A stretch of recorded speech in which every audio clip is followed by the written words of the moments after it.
ஒருவர் வங்கியிலிருந்து பணம் எடுத்துக்கொண்டு வண்டியில் வேகமாக செல்லும் பொழுது 100 ரூபாய் இருந்த கட்டு ஒன்று கீழே விழுந்தது. இது தெரியாமல் அந்த நபர் வண்டி ஓட்டிக்கொண்டு சென்று விடுகிறார். 100 ரூபாய் கொண்ட அந்த கட்டிலிருந்து ஒரு ரூபாய் நோட்டு மட்டும் விடுபட்டு காற்றில் பறந்து தூரத்தில் கிடந்தது. அந்த வழியாக வந்த ஒருவன் அதை பார்த்து எடுத்து சந்தோஷமாக 2 இட்லி 1 காஃபி சந்தோஷமாக சாப்பிட்டு மீதமுள்ள சில்லறைகளை பிச்சைக்காரனுக்கு போட்டுவிட்டு கடவுளுக்கும் நன்றி சொல்லி வீடு திரும்பினான்.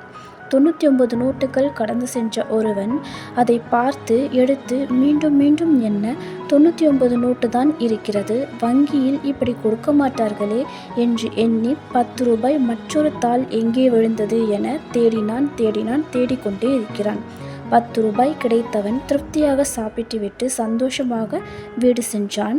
990 ரூபாய் கிடைத்தவன் அதை அனுபவிக்காமல் இன்னும் ஒரு 10 ரூபாய்க்காக அல்லாடி கொண்டிருக்கிறான். நம்மில் பலர் இப்படிதான் கிடைத்தவைகளை அனுபவிக்க தெரியாமல் கிடைக்காதவர்களை தேடி அலைந்து திரிகின்றோம்.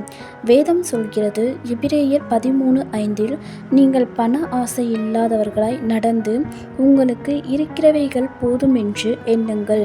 நான் உன்னை விட்டு விலகுவதும் இல்லை, உன்னை கைவிடுவதும் இல்லை என்று அவர் சொல்லியிருக்கிறார். ஆமீன். கர்த்தர் உங்களை ஆசீர்வதிப்பாராக.